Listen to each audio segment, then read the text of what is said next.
ஜெபிப்போம். மகா இரக்கமும் கிருபையும் நிறைந்த நல்ல ஆண்டவரே, மீண்டுமாக இந்த நாளுக்காக நன்றி சொல்லுகின்றோம். உம்முடைய இறை வார்த்தைகளை தியானிக்கின்ற பொழுது உம்முடைய நிறைவான அருளை நீர் எங்களுக்கு கொடுத்தருளி உம்முடைய வார்த்தையின் வழியாக ஒரு புதிய படிப்பினையோடு கூட நாங்கள் இந்த இடத்திலிருந்து கடந்து செல்ல நீர் எங்களுக்கு அருள் புரிய வேண்டுமாறு ஜெபிக்கின்றோம். எங்களை முழுவதுமாக உம்முடைய கரங்களுக்குள்ளாக தாழ்த்தி ஒப்பு கொடுக்கின்றோம். மீட்பர் இயேசு கிறிஸ்துவின் வழியாக வேண்டுதல் செய்கின்றோம் ஜீவனுள்ள நல்ல பிதாவே, ஆமீன். அன்புக்குரியவர்களே, மீண்டுமாக இந்த நாளிலே உங்கள் அனைவரையும் ஆண்டவரும் அருமை இரட்சகருமாகிய இயேசு கிறிஸ்துவின் திருப்பெயரினாலே அன்போடு கூட வாழ்த்துகின்றேன், வரவேற்கின்றேன். உங்கள் அனைவருக்கும் என்னுடைய பணிவான தோத்திரங்களை தெரிவித்துக் கொள்வதிலே நான் மகிழ்ச்சி கொள்கின்றேன்.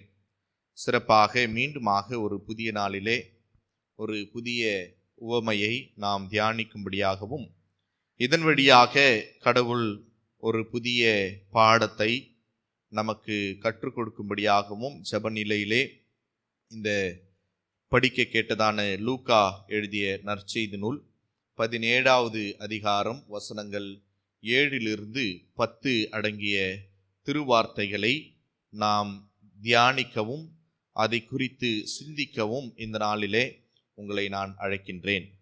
அன்பானவர்களே, 17வது அதிகாரம் 1-10 அடங்கிய இறை வார்த்தைகளை ஒருவேளை 1வது வசனத்திலிருந்து அந்த அதிகாரத்தினுடைய 10வது வசனத்து வரைக்கும் நாம் கூர்ந்து கவனிக்கின்ற பொழுது 4 விதமான உண்மைகளை நம்முடைய ஆண்டவராகிய இயேசு கிறிஸ்து ஒரு உவமையாகவோ அல்லது ஒரு அறிவுரையாகவோ அங்கே இருக்கின்றதான சீஷர்களுக்கு சொல்லுவதை நம்மால் பார்க்க முடிகின்றது.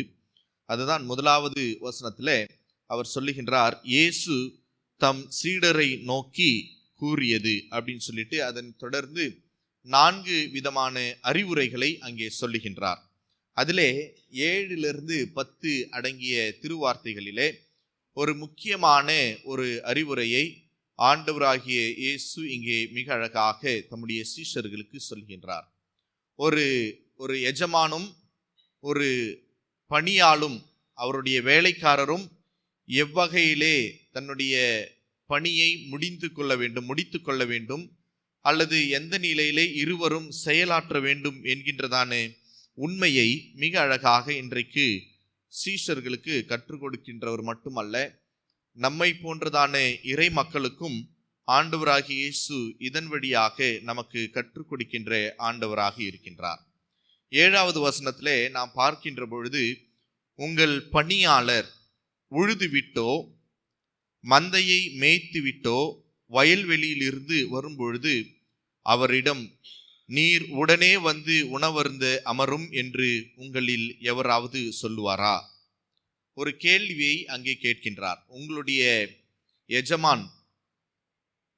எஜமான் ஒருவேளை தன்னுடைய பணியாட்களை அக்ரிகல்ச்சரல் ஒர்க்கை முடிச்சுட்டு விவசாய வேலையிலே முக்கியமாக செய்ய வேண்டிய வேலை உழுவது. ஒரு செடியையோ அல்லது விதையையோ நாம் விதைப்பதற்கு முன்பதாக அந்த உழுகின்ற வேலையை என்ன பண்ணுவாங்க? முதலாவது செய்வாங்க. அதுதான் முதல்ல அந்த ப்ராசஸ், அக்ரிகல்ச்சரல் ப்ராசஸ்ல முதல் பணியே அந்த சாயிலை என்ன பண்ணுவாங்கன்னா லூஸ் ஆக்குவாங்க, இல்லை, வளமாக்குகின்ற ஒரு பணியை அவர்கள் செய்வார்கள். அந்த பணி என்பது மிக கடுமையான ஒரு பணி.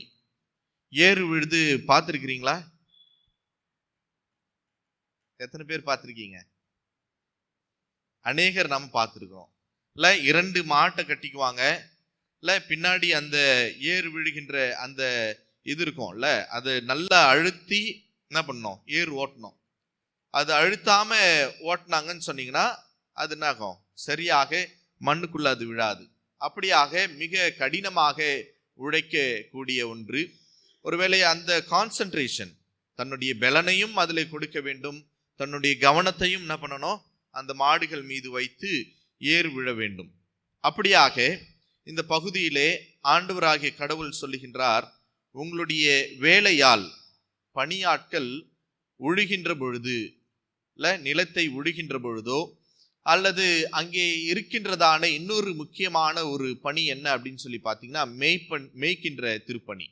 இல்லை, மேய்த்தலை அவர்கள் செய்துவிட்டு வருகின்ற பொழுது உடனடியாக உங்களுடைய எஜமான் கூப்பிட்டு வாப்பா வந்து சாப்பிடுப்பா அப்படின்னு சொல்லுவாருன்னு நினைக்கிறீங்களா?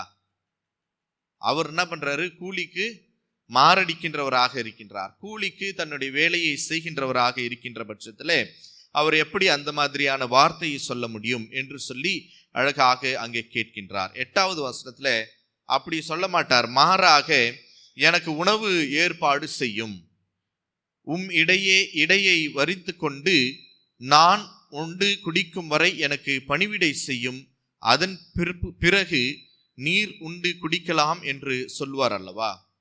எவ்வளவு கடினமாக உழைத்து விட்டு வந்தாலும் கூட தன்னுடைய வேலையால் எப்படி இருக்க வேண்டும் என்று சொன்னால், எஜமான் சொல்லுகின்றதான அடுத்த வேலையை என்ன பண்ணணும்?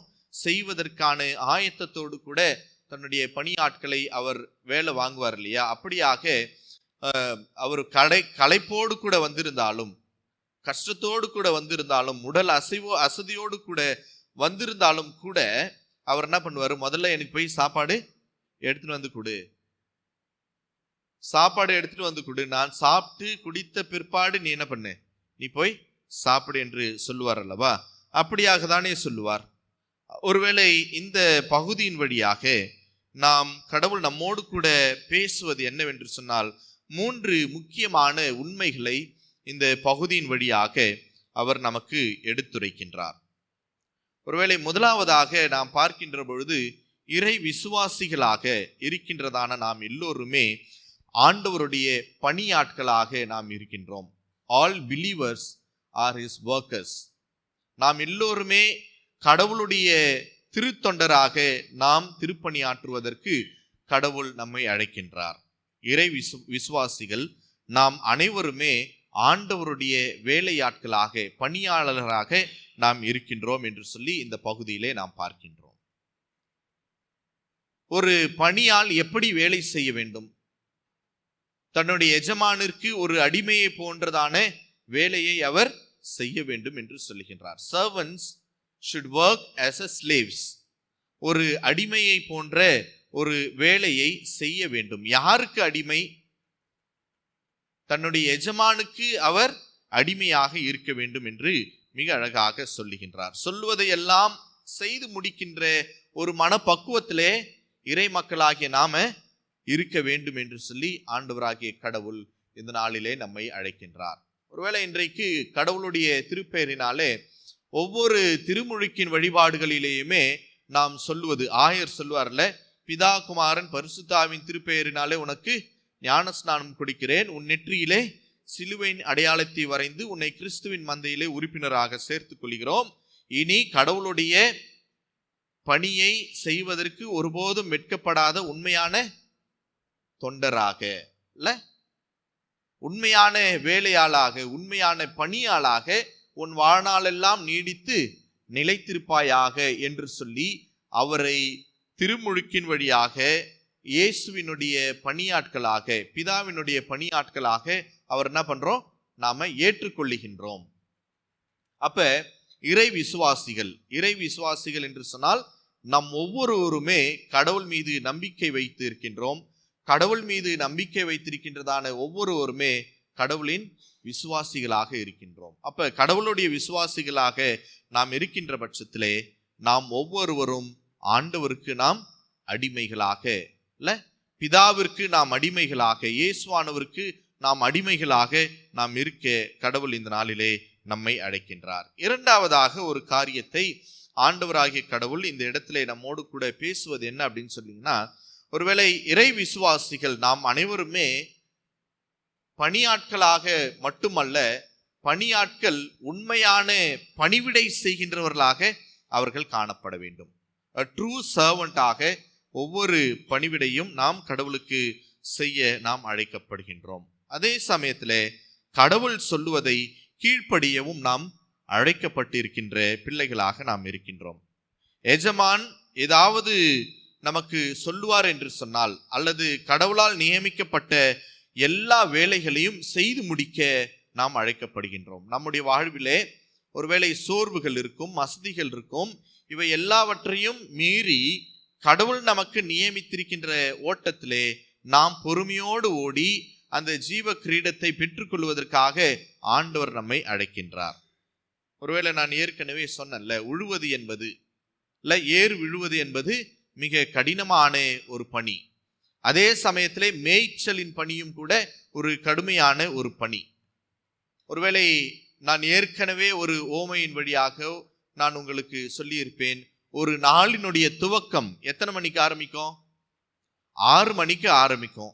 அந்த நாளினுடைய முடிவு 6 மணிக்கு முடியும் இல்லையா? 6 to 6 தான் ஒரு நாள். அப்போ காலையில தான் என்ன பண்ணுவாங்க? ஏர் விழுவாங்க இல்ல? காலையில மேய்ச்சலுக்கு ஆடுகளை ஓட்டிட்டு போவாங்க. அப்ப முடிக்கின்ற பொழுது அவங்க 6 மணிக்கு கூட்டிட்டு வந்து விடுவாங்க. அப்ப எஜமான் அங்க சொல்றாரு, வாங்க ரொம்ப களைப்பா இருக்கிறீங்க, நீங்க எல்லாம் வந்து சாப்பிட்டு போங்கன்னு சொல்லுவாரு நினைக்கிறீங்களா? அப்படி சொல்ல மாட்டாரு. முதல்ல நீ போய் எனக்கு உணவு சமைச்சு கொண்டு வா. எவ்வளவு களைப்பாக இருந்தாலும், எவ்வளவு நேரம் நீங்கள் உழைத்தாலும், எஜமான் சொல்லுகின்ற வேலையை நாம் செய்வதற்கு நாம் சிறப்பாக அழைக்கப்படுகின்றோம். ஒருவேளை 8வது வசனத்திலே நாம் கூர்ந்து கவனிக்கின்ற பொழுது, மாறாக எனக்கு உணவு ஏற்பாடு செய்யும், உம் இடையை வரிந்து கட்டி கொண்டு நான் உண்டு குடிக்கும் வரை எனக்கு பணிவிடை செய்யும், அதன் பிறகு நீர் உண்டு குடிக்கலாம் என்று சொல்வார் அல்லவா? அப்ப ஒருவேளை இந்த பகுதியின் வழியாக கடவுள் நமக்கு உணர்த்துவது என்னவென்று சொன்னால், ஒவ்வொரு நாளினுடைய துவக்கமும் நாம் கடவுளுடைய பணியாட்கள் என்கின்றதான சிந்தனையோடு கூட நாம் ஒவ்வொரு நாளும் நாம் துவங்க வேண்டும். காலையில ஏறு விழுவாங்க, காலையில மேய்ச்சலுக்கு ஆடுகளை கொண்டு போவது போல ஒவ்வொரு நாளினுடைய துவக்கமும் கடவுளுடைய பணிக்காக பிரத்யேகமாக நம்முடைய வாழ்வை அடையாளப்படுத்தி கொண்டவர்களாக நாம் நம்முடைய வாழ்வை துவங்க வேண்டும். அதே போல ஒவ்வொரு நாளினுடைய முடிவும் எப்படி இருக்கணும்? எஜமான் சொல்லுவதை செய்கின்ற திருப்பணியாளர்களாக வாழ்வதற்கு கடவுள் இந்த நாளிலே நம்மை அழைக்கின்றார். யோவான் 4வது அதிகாரம் 34வது வசனத்தை ஒருவர் வாசிக்கலாம். யோவான் 4வது அதிகாரம்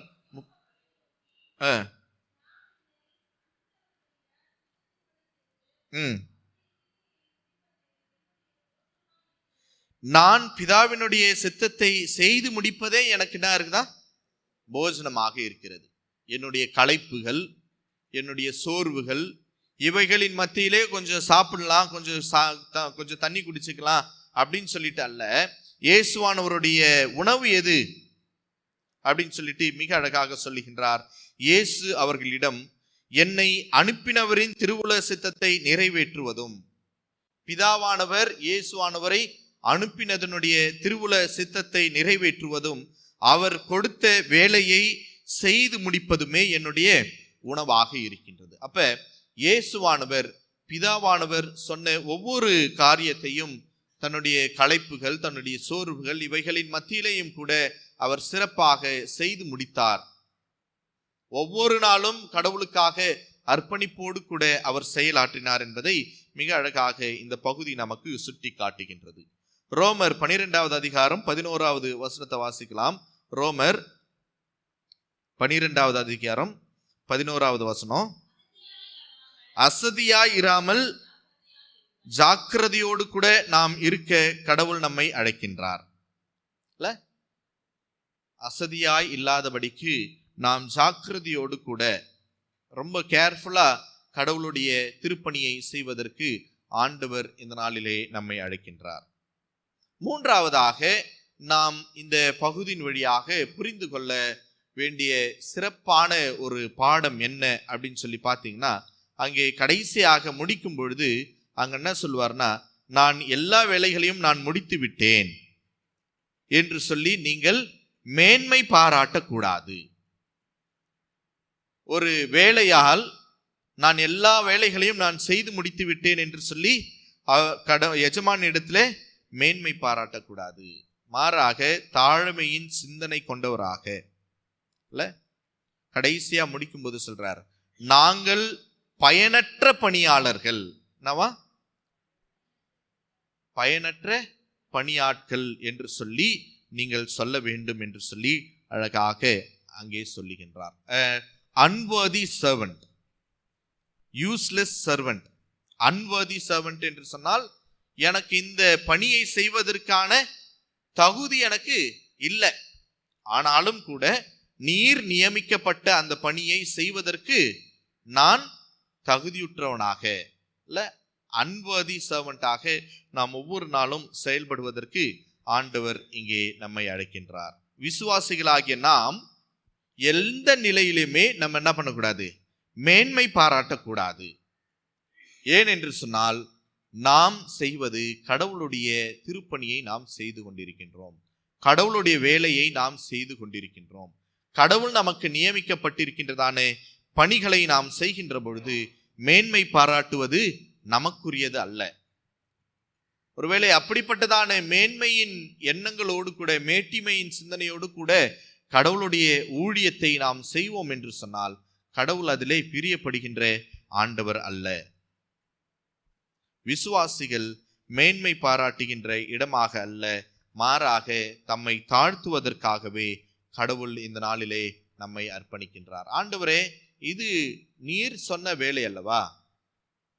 ஒருவேளை உபயோகம் இல்லாத என்னை, தகுதியற்ற என்னை உம்முடைய வேலைக்காக நீர் என்னை அழைத்திருக்கின்றீர், அந்த வேலையை தானே நான் செஞ்சிருக்கிறேன், இதுல எனக்கு என்ன இருக்கு, மேன்மை பாராட்டுவதற்கு எனக்கு ஒன்றுமே இல்லையே அப்படின்னு சொல்லுகின்றதானே அந்த ஒரு மனப்பான்மை நமக்குள்ளே இருக்க வேண்டும். நீதிமொழிகள் 25வது அதிகாரம் 6வது வசனத்தை நம்ம வாசிக்கலாம். நீதிமொழிகள் 25வது அதிகாரம் 6வது வசனம். அரசரின் முன்னிலையில் நாம் என்ன பண்ணக்கூடாதா, மேன்மை பாராட்டக்கூடாது. நம்ம எல்லோருக்கும் அரசர் யார்? பிதாவானவர் இல்ல, பிதாவானவர் முன்பதாக நாம் மேன்மை பாராட்ட கூடவே கூடாது. பிதாவானவருடைய சமூகத்திலே நாம் ஒவ்வொருவருமே பணியாட்களாக இருக்கின்றோம்.